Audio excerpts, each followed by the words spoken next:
like to welcome all our guests here and our distinguished chief guests and guest of honors who have taken time out. And of course, Anjum would be going ahead and giving a detailed account of everybody. But even before she does that, let me steal a little bit of thunder from her and say that we have two of the fundamental founders of education system in its own ways, both Professor Kutiala and Professor Agarwal have been very illustrious and very generous to have come here today to share their words of wisdom with us. I would like to also at this point itself thank the entire organizing committee which has been able to put together and bring such a gathering together and invite such illustrious guests. So even before we go further, I'd like you to already thank the convener, Manju, who has put together such a nice audience.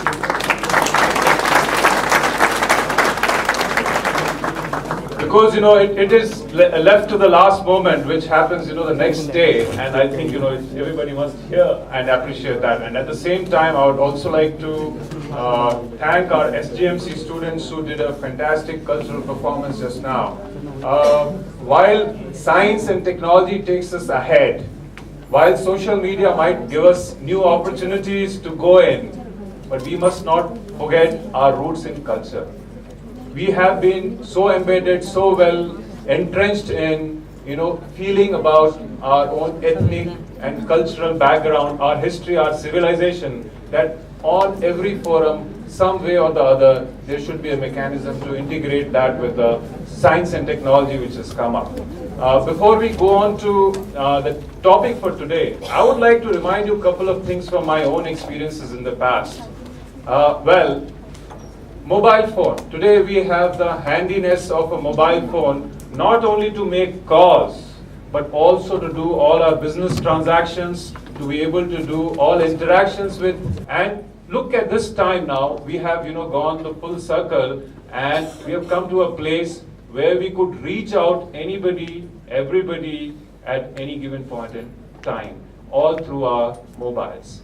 We spoke about B2B world, we spoke about B2C world. Today, the world has moved 3 steps forward, and now we talk of another world which is known as C2C world. And what is C2C world? It's customer to customer, community to community. Now that's a very important departure from the way we had been doing businesses, the way we had been conducting ourselves as either business or individuals. Our society also, for that matter. About 15 years back, I had written a paper of digital divide and presented that in Germany in the World Business Dialogue. Now, some of the things that I had written at that point in time, I thought I had stretched myself in thinking. I said that the digital divide is going to be so much that some of the people in the society are going to be absolutely gifted because they have this access to digital science. And there would be at the same time certain set of people who would be at complete loss of what to do in this changed world. When it is so digital, it is so evolved, there would be a set of people who do not have access to mobiles, who do not have access to a lot of other technologies to survive in this world. So it has become a part of a survival skill. That was my imagination 15 years back. And whether it's a coincidence or what, today you see there is that divide for sure, but actually a lot of companies have come in and they have tried to bridge that gap. We didn't know of Facebook at that point in time. We didn't know of Google at that point in time. We did not know of Apple and lot of mobile networks coming in which are going to make technology so cheap that it is going to be available to each and every person.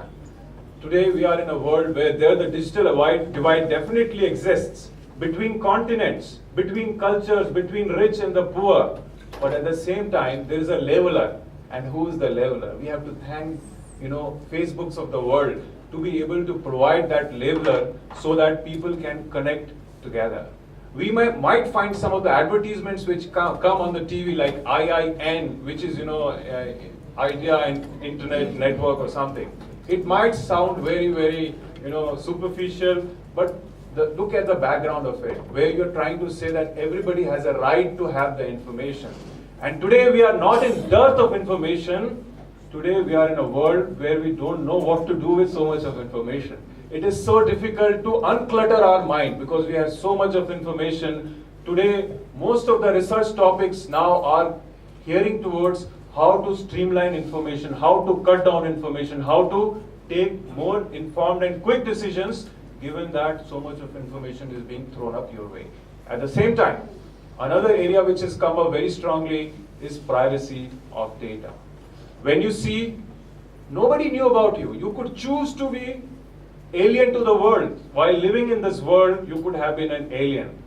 Nobody knows about you. You are as good as an alien.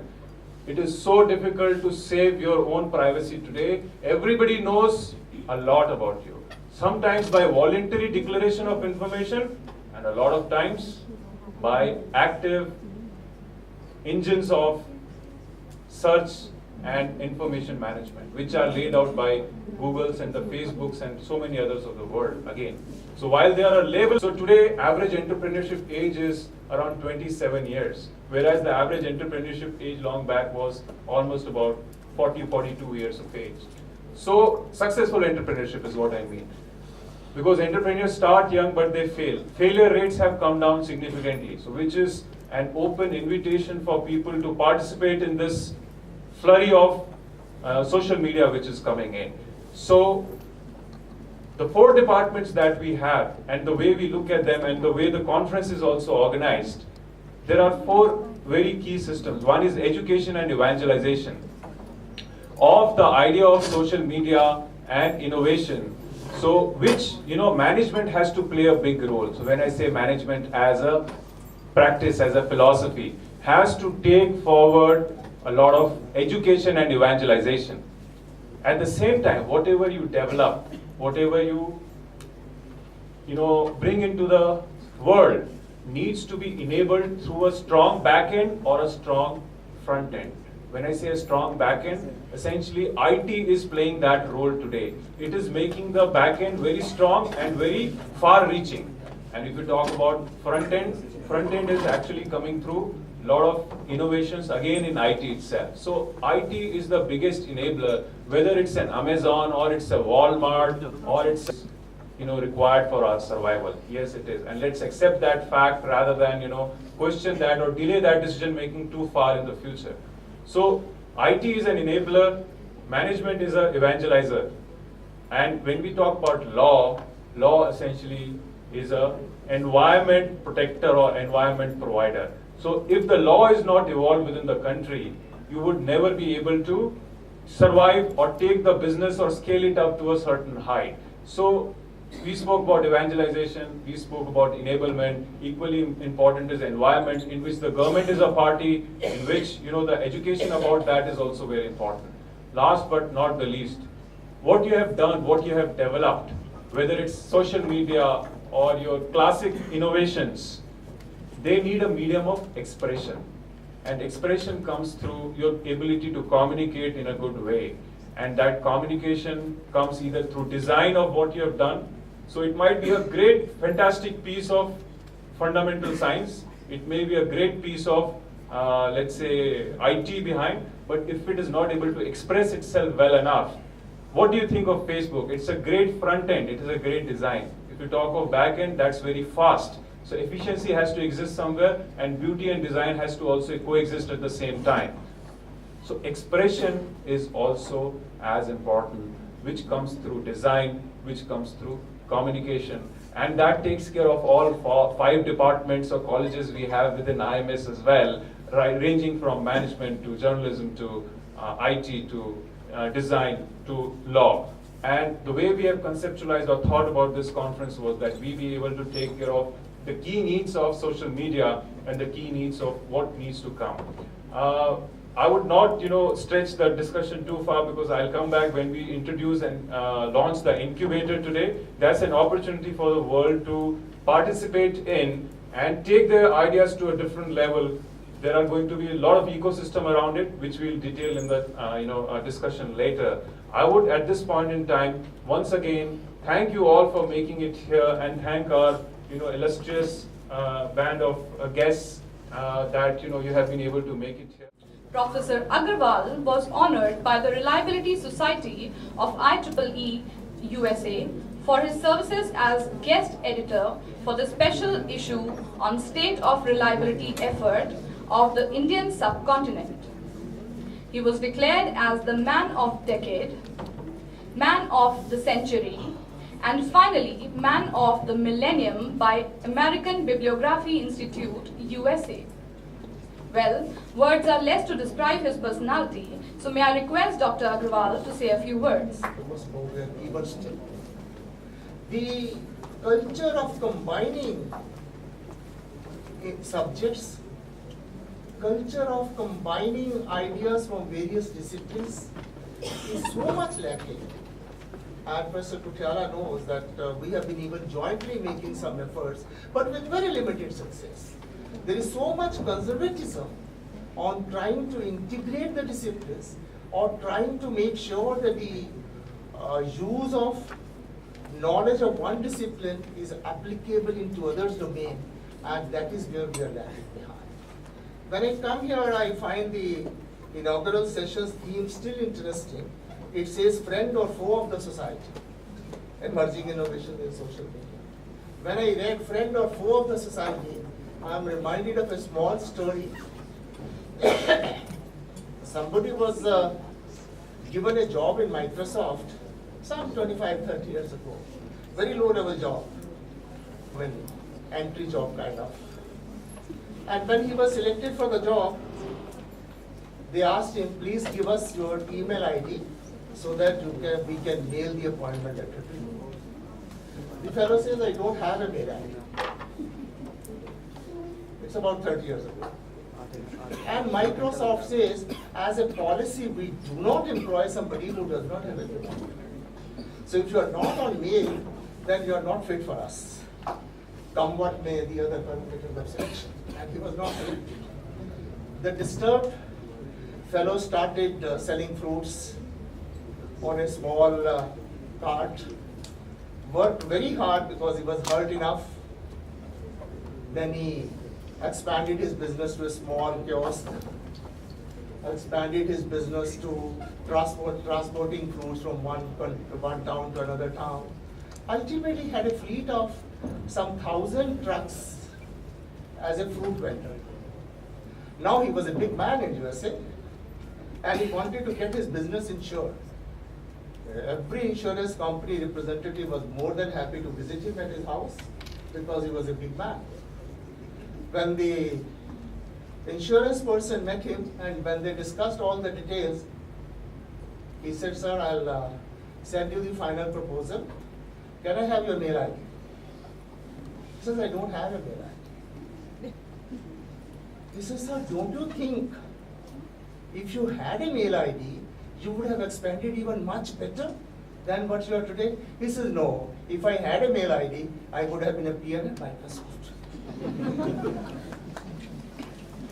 So the point which I am trying to say is, when everything is important, when we try to over-focus on something, then aberrations come into the society.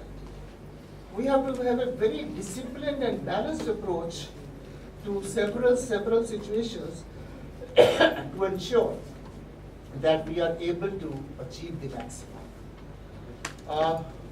I always address the youth most because I believe our return on investment is highest there. The youth of today lives with 3 screens in his mind all the time. Mobile screen, internet, computer screen, and television screen. If these 3 screens are not visible even for an hour, what happens to this youth? I think you can answer yourself. Now, when you evolve around 3 screens all the time, then the importance of social media automatically comes in. How do you react to it? You cannot say, well, I don't like this, I don't believe in this. All these things have gone to the past. Something has happened to the society, and you will have to be a part of the society and see how can you make the maximum use of it. Innovation is another topic in your conference today. I'm really not sure how many of you really strongly, by conviction, believe in innovation. Innovation is not something which can be taught by a few lectures. Innovation is not something which can be read through some papers. Innovation is a change of mindset. You have to all the time believe that you can do this better than that. You have always to believe that I could, well, he has done that in law, can't I do that in media, something similar? Now that will lead to innovation. I give a very crude example of innovation, but which is very simple. Pencil always existed, eraser always existed, but somebody who put a small piece of eraser at the back of the pencil is innovation. He did not invent anything. He did not create anything. But he made a device doubly useful to every child by no research, by just a simple thought process that this can go on. A great history of innovation, our shipping industry was all the time going through a very bad patch that ships are inefficient transporters, or it takes too long, and I think world spent about $3 trillion to improve the ships. They believed if we improve the engine of the ship, maybe it will reach a little faster. If we improve the design of the ship, it will be able to store a little more. So trillions of dollars were spent on the shipping, but improvement was very little. Till some crazy fellow felt, and rightly felt, in shipping industry, ship is not a problem. Problem is the loading and unloading time. And he came up with the idea of containers. You put the container in your storehouse and just roll it onto the ship. And the ship will take 2 days instead of 4 days. And everything will become 50% more efficient. So the idea of improvement of shipping industry did not come from any shipping experts. It came from probably a laborer level person who could think innovatively. So thinking innovatively is a very, very grand idea. How does it happen? It happens only when we allow our youth to do experiments, to do what they feel like, as long as they don't become destructive. And they can come up with something so great. We have seen in our lives, Professor Kothara would agree with you, that if you give the students more free hand, this youth is so creative. Unfortunately, we oldies were less creative. Sometimes bind them from their creation also. They are very creative, given a thought process, and that is what we have to encourage in this country. We talk about courses, I think for decades and decades we have talked about innovative courses. Sometimes we call MBA as an innovation, sometimes we call IT as an innovation.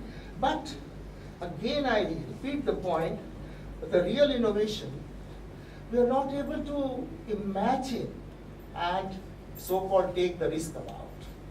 I just read last month, in September of last year, that's about 4 months ago, a university called Stanford University in USA